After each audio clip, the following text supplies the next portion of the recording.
Hello, my retro friends. Welcome to Mike the Retro Realtor. If you saw that clip and you recognize that clip, you know we are talking about 1979's The Warriors. The film is loosely based off the Greek epic poem Amabusius, where in the story, a detached group of soldiers has to battle their way through enemy lands to get back to their home by the sea. That's our story for The Warriors. In The Warriors, there's an opening montage where you see all the gangs get together, dressed in their colors. They're going to a conclave held by the Gramercy Riffs, which is the most powerful gang in New York in our story. And you will see cuts of different gangs walking in. I mean, it's almost comical, some of these guys. There's a gang dressed as pimps. There's a gang dressed as mimes. There is a gang of Mongols. I mean, Genghis Khan Mongols. So at the conclave, there are hundreds, if not thousands, of gang members.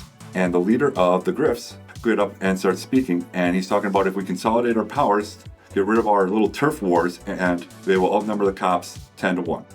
So during his speech, a member of the Rogues, Luther, pulls out a gun and assassinates Cyrus, the leader of the Riffs. At that time, the police surrounded the gang members and started arresting everyone.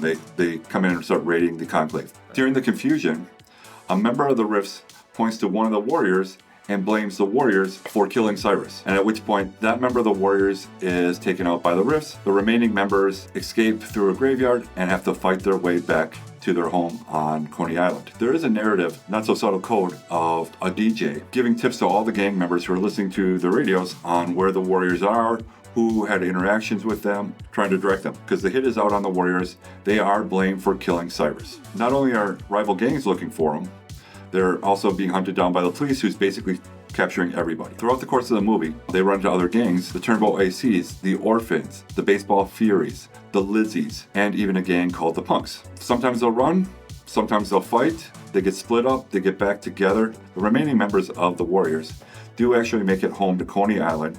They lost a couple members due to police arresting them, a couple got killed. But the remaining members do make it back to their home turf. Luther and the rest of the Rogues have been chasing them, and they do catch up with them. The remaining warriors and the Rogues meet on the beach for one final fight. Swan asks Luther, "Why did you kill Cyrus?" And Luther says, "No reason." Why'd you do it? Why'd you waste Cyrus? No reason. I just like doing things like that.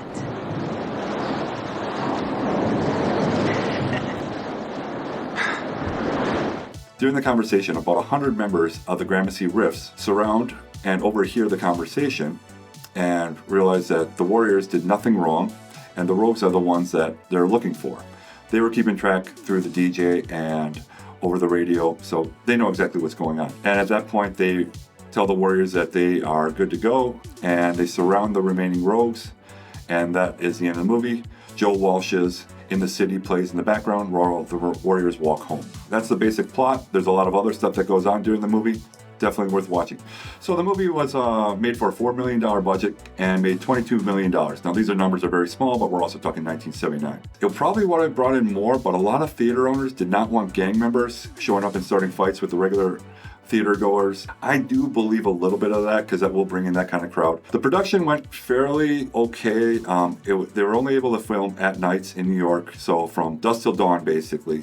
And there's stories that real gang members would mess with the production. I find that kind of hard to believe, and here's why. I can see gang members being very interested in what's going on, but a lot of these gangs were almost comical in terms of what they look like. You're not going to take these guys that serious. Other than curiosity, they would not want to mess with them. Secondly, this is a movie. You're going to see cameras. You're going to see lights. You're going to see security.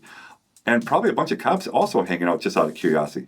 I wouldn't be surprised if a couple gang members stood in as extras. The setting is a very gritty and nasty, used, dirty New York City. And the characters are fleshed out. You understand their motivations. This is not a very difficult movie to understand. The motivations of the characters are very simple to understand. The warriors want to get home, and everyone else is gunning for them. You know, the writing, some people say it's lazy. I don't think so. I mean, you understand what's going on. You understand their motivations. The opening montage kind of tells you the personalities of the individuals of the warriors. So reception was not very good. Cisco and Ebert hated it, and it did catch on to quite a fan base. It lived on in cable, VHS. I saw it in my teenage years. I was probably 14, 15 in the late 80s. I didn't really buy the criticism that was too graphic or glorifying gang life. I thought it was almost comical how they did some of the gangs. Ronald Reagan was a fan of the movie.